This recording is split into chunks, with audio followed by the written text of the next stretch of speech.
Welcome to the Eco's Live Talk Show. Thank you so much for tuning in today's broadcast. My name is Charles Ikomba, your host of the Eco's Live Talk Show. We are always happy and excited to have you online. And at Eco's Live Talk Show, we inspire lives and we build each other through life stories and life situations that we talk about.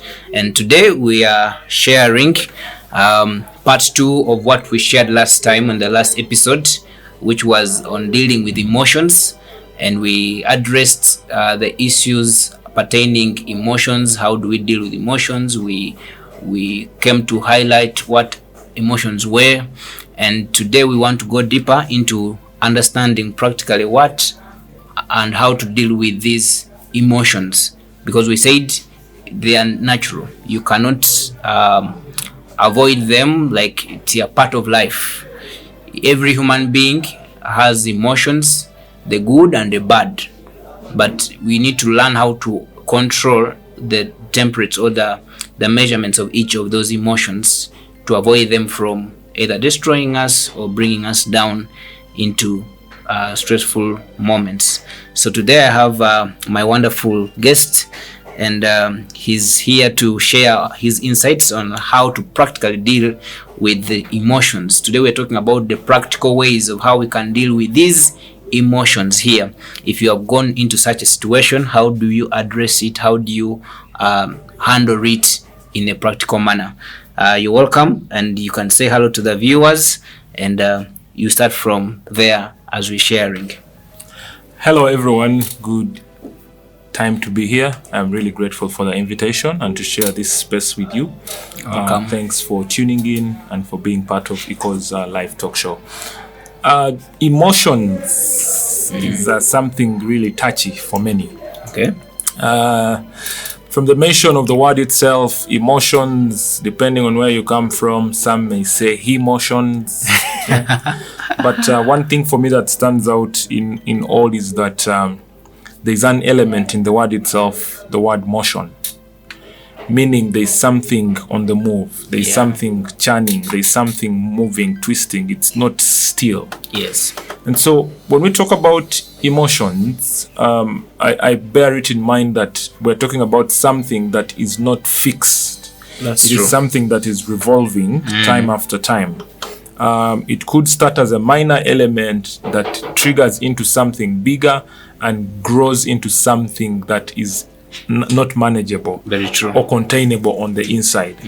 And then I would also want to borrow the accent of some of our friends, whom I'll not mention specifically, and say emotions. Also to say that when you put the element he into this word, you have a component of ego that comes out. And I'd want to think that emotions also have to do with you and how you define yourself, how you describe yourself, that all contribute to your ego, how you feel about things and how you deal with things. Yeah. And so when we say dealing with emotions more practically, I look at it from a perspective of who are you? Okay. Because we could be the same people in terms of age, in terms of exposure, in terms of experience. Yes. But how do you view yourself? How you view yourself is going to affect how you're going to deal with the emotions that come. For instance, the emotion of laughter, let's say. Yeah. Some will laugh, and make others angry. Some will laugh, when we were growing up, we'd hear some, and they called them lazy women on the block. They laugh and say, ha ha ha, woo. That is laughter to them. Yeah. Somehow they are expressing themselves. But you see, the person listening to that will either take it as you being sarcastic, or you're not being real, or something like that. But then you'll find someone, you're genuinely laughing about something because you're happy about it. But how you express yourself, matters a lot. Is more about who you are. When the rich are laughing, they don't laugh like all of that us. style. Yeah. They manage their laughter. Yeah. It's controlled because you are sure and cautious of what you're pushing off to the rest of the public. And so for me, the very first point would be that understand who you are.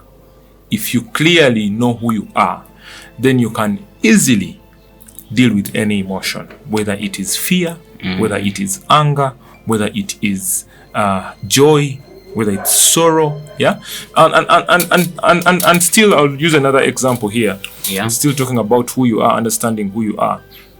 When Christians mourn, how do they mourn? Do you mourn as one who has no hope? Biblically, no. You mourn as one who has hope. Even out of the Bible, let's stay on this side before we get into the Bible, because the thing is this: if you understand who you are, I know I am an ambassador of Christ. I know my responsibility is to project hope, project a future, project those promises. Yeah. It means then that in times of loss, I cannot and should not, yeah, I can definitely, but I should not mourn like one who has no hope. Yeah, I should know that he that started this will bring it to accomplishment. I should know that God's promises are yes and amen. It may take a little turmoils here and there, twists and turns, but the end result would be that it's going to be amen for me. And so if I appreciate who I am in that perspective, and I know, that means even when I go for a funeral, no matter whom I've lost, Yeah. it's difficult, yes, very difficult. But if I remember who I am in that moment, then I will be able to deal with that emotion of loss, sorrow, grief, and be able to project what I should be projecting. Okay, this week I looked at some clip on TikTok, and I had over, I think, 300 plus comments saying, "Abalokole nga batutamye." They showed a clip where at the burial they were having the praise and worship session. And the praise was so hot, and people were like, hey, how can these guys be normal? Like, How do you praise? How do you praise this? when the coffin is Exactly in front of you guys? exactly. Like, And so those Balokole know who they are. Yeah. They know what awaits them at the return of Christ. Yeah? Yeah. Now, to the public that does not understand these emotions, that does not understand you, yeah, they will think of you differently. But then, with time, they will get to understand your perspective. If they understand who you are in itself, and that's the joy you find when you come to Christ in itself. So, step one in dealing with emotions for anyone, no matter what, just define yourself, understand who you are, and know there are things below which I can't perform, there are levels above which I can't perform, and so you will have a span within which you can operate. yeah. Other than that, you're going to find yourself projecting the wrong emotions. Maybe you're dropping a tear when you're supposed. Imagine your father in the house, and then everything is not happening well. Yeah? And you're the first one to break down and cry. What do you think happens to the rest of the housemates? It might be worse than that. So Yeah. I think when you understand... So knowing who you are comes to a point of also understanding what kind of responsibility you bear. Exactly. The people that look up to you. Exactly. You bear all those things in mind. Factor that in and know I am in this position, I am in this time, I'm in this season for a reason. Okay. Yeah, and then when you understand that reason, easily everything will come into play. Let me use an example here. You mentioned the Bible earlier. When we look at the story of King Saul in the Bible, Yeah. if you read 1 Samuel chapter 13, that is when Saul is rejected. Actually, from 12, if you read earlier on, you'll see that Saul has gotten signs that he's going to be rejected. He just doesn't see it. Yeah. So it comes to chapter 14 of 1 Samuel, and Saul is actually rejected. He has been told now by Samuel that It's the time now. no longer is the favor of the Lord upon you. And so it is a time when the Israelites have to go to war. When they are going to war, Saul makes a declaration and says, "Cursed be the man who will eat before this battle is over." let's play it out using common sense. What they call reality. If you're taking men to war, to fight, yeah? And we know that back then they were not fighting with the machine guns or missiles or whatsoever. Spiritual wars. Yeah, they are not spiritual wars. Yeah? Physical. They were physical. They had to carry spears. They had to carry sticks. They had to carry whatever Stones, they could carry to go for that war. And you're telling these guys, no one should eat. And we know that now for those guys, the wars back then, they would stage off for even months. Yeah? You camped on one end, the other team is camped on the other end. Yeah? And you remember now, if you read the whole stories there about those wars, the Philistines would come and challenge the Israelites morning after morning after morning and all that. But in this particular story, Saul passes this decree, Yeah. And he says, "Cursed be the man who will eat before this war is over." Yeah. And then he is saying this. I'm most interested in the background upon which he's saying this. He's a man that has been frustrated. Yeah. He's a man who has just been told the favor of the Lord is not upon you anymore. He's a man that has been told the kingdom of God shall move out of your hand. It will be passed on to someone else. He's a man who has been told, he has even seen his successor. I can tell. He has. So imagine what he's feeling in that moment. And to him, he probably thinks, if I take this in my own hands, put these people to a fast, we shall win this war. Now, what happens? Because of that declaration, by the time he's passing it, his son Jonathan is not with him. He has gone on some adventures. And Jonathan goes and scouts the land to see if they can actually win the war. And Jonathan trusts the Lord and says to his helpmate that if A, B, C, and D happen, then we shall know this battle has been given unto us and we shall win it. So they go and do it and come and they really see that the battle is theirs to win. Yeah. Now, you could say it is probably because Saul had put the people to fast. But you could also say because Jonathan trusted the Lord, depending on how you want to look at it. But what happens is Jonathan returns to the camp to tell the men, the Lord is on our side. Let's go and fight. We are going to win this. But he finds men who are distressed, men who are weak, men who are... You can't start telling them to go and fight. The state of mind they were in. And so, while he was there, he sees a honeycomb and picks of the honey and eats it. Yeah? Yeah. When he eats it, he felt brightened up, enlightened. He tells the men to do the same.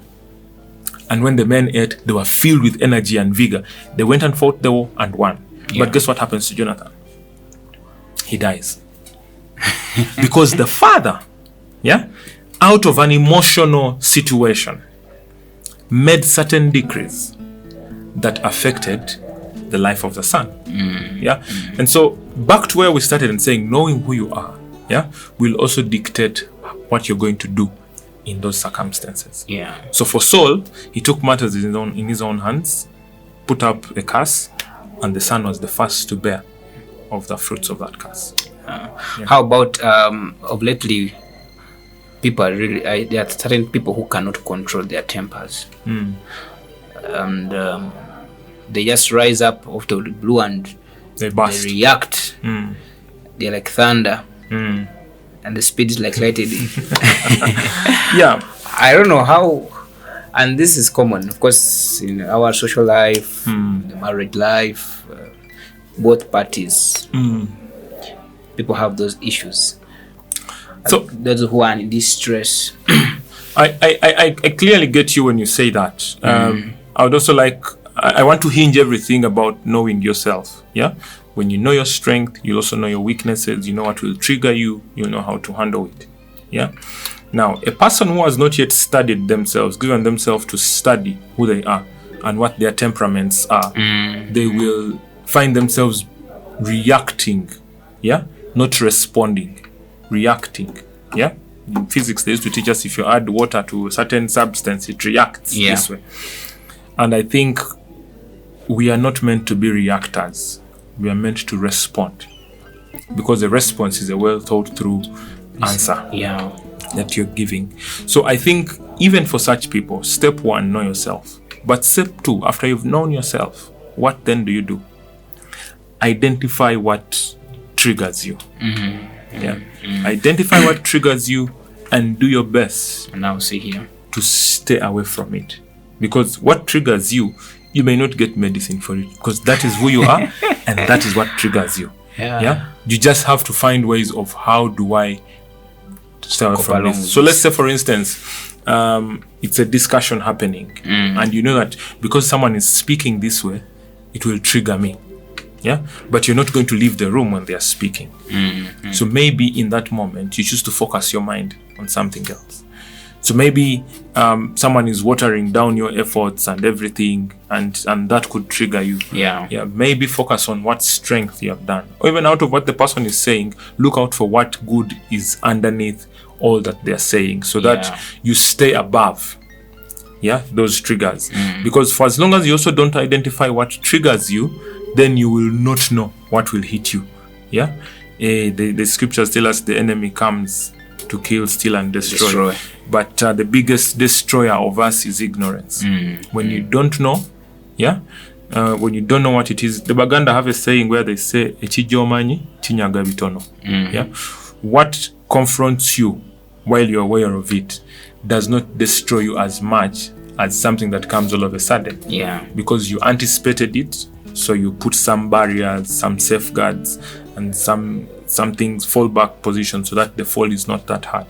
So I think still for such persons, they need to they should endeavor to understand the trigger factors in their lives. And there are just a few things. You just think back on how you've reacted to certain emotions, and then just know how best to deal with them the next time they manifest, so that you avoid repeating the same errors. Exactly. Then after, then I have a category of people who, when they are hurt or when they are emotionally down, they remain in that state for a very long time, and at the end, it becomes a depression story.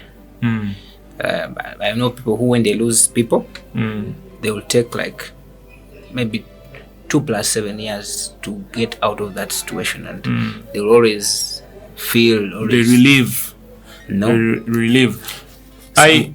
Fortunately, I think I've lost not one person. I've lost a number of people, but of all those that I've lost, I've also lost someone who is so dear to me. When I lost my dad, the thing is, you see, in that moment of loss, you're trying to, even when there is reason to be happy, you're trying to think that if I be happy, I'll be unfair. You're trying to think that if I maybe smile, the public will say, things like that. But the thing is this for me. I'll use a personal example now. When I lost my dad, I was 15 years old. I was going to sit my promotional exams to senior 4 class, and quite a lot was going on, quite a lot. So one of the things that happened is that I went to school. I was thinking to myself, if I talk too much, people will think I'm not sorrowful or I'm not considering the situation. People may think I'm happy that my dad passed on or things like that. I'll fear how people will judge me. But I tell you what, I went to school, I did all that for about 2 weeks.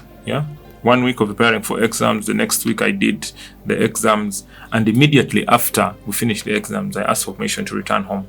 I was granted the permission because the administration understood probably what I was going through. I want to think they thought they understood what I was going through. But when I got home, the mood was still somber. It was sad and all that. But then we had a church event coming up, in the same period. So when I got home, the preparations were for the church event that was coming up.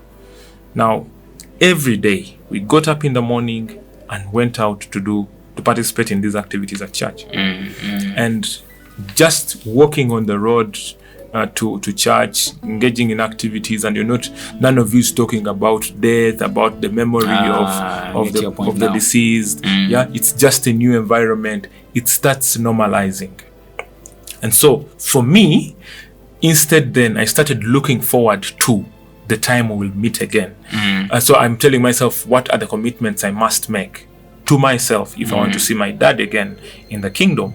What then do I have to do right? How do I have to live my life? What patterns of life should I take if I want to be part of that kingdom where I will serve with him, I will work with him? And even if I have the understanding that there will be no father, no son in that, we'll just be all children of God, just being able to see him again, the thought of that kept me going. And then I asked myself, so whenever those moments would kick in of sadness, I'd ask myself, what would my dad want me to do in this moment? Would he want me this sad, or would you want to see me happy? Would you want to see me going on with life, or would you want to see me stagnated? So I think most of the people in those situations who stay there for long, they are in an entrapment of self-guilt. They are trying to relive the things they were not able to live with the people they've lost. That's not possible. Same for time. Even if it's time, you cannot relive it. The best option is to look forward. How do I step out of this? What advantages can I take out of this situation? What can I take advantage of and, capitalize on that and do better? So me, I personally think in such moments, first place to run to is God. Cry out to him, let him know he knows better. Not even your neighbor or your sibling knows what it is you're going through, you're struggling with. God knows better. And so take it to him in prayer, and after you've told him, I think the other challenge we face then is that after we tell God about something, we want to find out whether he has really heard. So you're staying there like, God, have you really heard what I told you? But I think after you've told him, then move on. He's aware. Just move on and try and live the life you're supposed to be living. I think you reminded me of, I think it's good for us to face reality. I love your expression or example. When you're in such a situation like you gave, where you lost your dad, some people want to deny the reality that this person has passed on. True.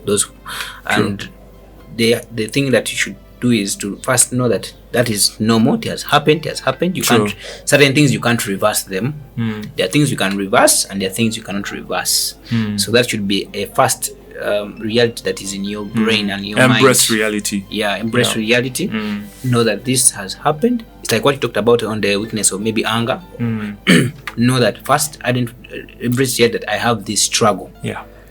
And when I have this struggle, I am going to work on this. This is what I need to do to change it. Avoid these triggers here.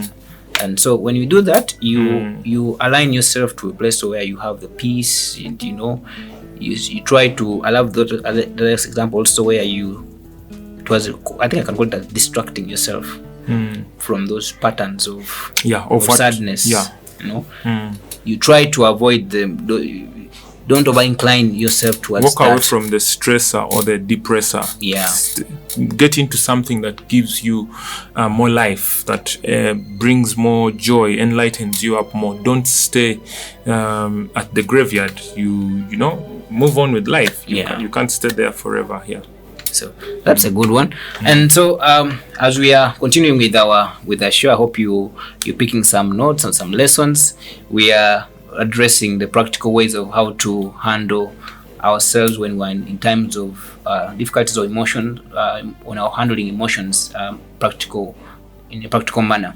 So please like, share, comment, put down your comments in the comment section, subscribe to our channel, and keep us aware of what is going on in your life, and we'll be able to help you in some way or another. And as we're winding up our talk show today, we want to give out the major highlights of their take home. If you have to say, I can give them like in Uganda they say akanyusi. What is that? That we can give out to them. But maybe even before we go there, I think we've talked about emotions, and we are dealing with the emotions on the negative side, which is also wrong. But we know there are emotions that are good emotions, and we defined them in the earlier episode. We said there are two, the bad and the good. So you also have those emotions. Let's say you feel you love someone, you feel you like someone. How do you go about it? In itself. Talk about it. You'll get a call.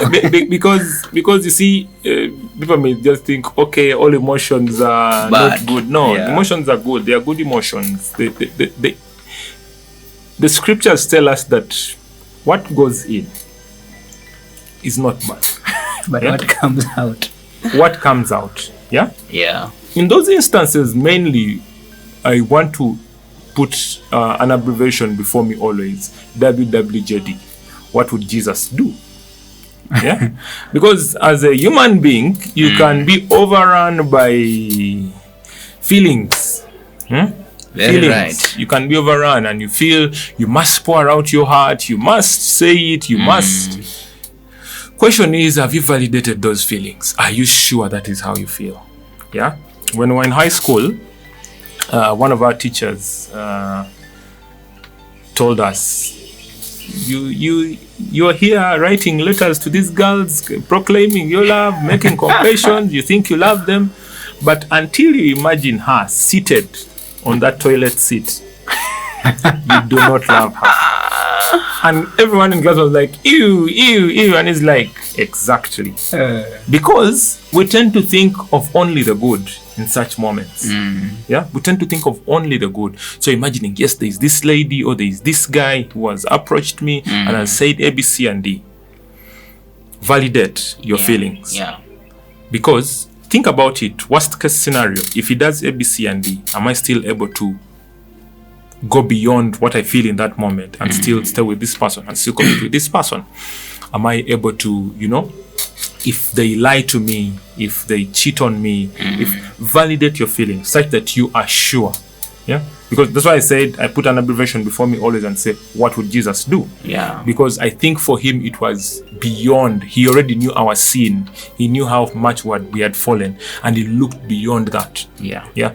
So I think even in closing for me would be that for all the emotions that you're dealing with or you're going to deal with in life, the effort should be to validate those emotions. Are they true? An abbreviation for fear is false evidence appearing real. Yeah. Now, even when you're in fear, validate. You may see something like an image of a man. If you're not sure whether it is a human being or what, feel free to pick a stone and throw at it. If it does not shift, then you know it is not a man. Because definitely a man will shift. Yeah? So I think in all things, the element of validation of how you feel, so that you're sure you're conveying or pushing forward the right emotion, the right response, is key in all this. Yeah. So validate, and then move on. I think mine could be that as you're in these situations, whether they are good or bad, also think about the environment, think about the surrounding. If I do this, how will this affect these people positively or negatively? If it is going to affect them negatively and you can avert that, try as much as you can to keep in your boundaries, in your confines very well. So that's what we can talk about today, and thank you so much for tuning in. One thing that my guest forgot is to tell you their names and what he does and more about himself. Yeah, thank you very much. I didn't forget, but usually I prefer that people retain what I have shared than the name. By name, I'm Timothy Lasuba Dada. I'm a management consultant and a farmer as well. So beyond that, I also do serve the Lord Jesus Christ. Amen. Thank you so much for being a part of this show. The Lord bless you, and to our viewers, keep the comments running, keep the sharings, and keep the subscriptions on board. The Lord bless you, and shalom from us, the Echoes Life Talk Show. God bless you.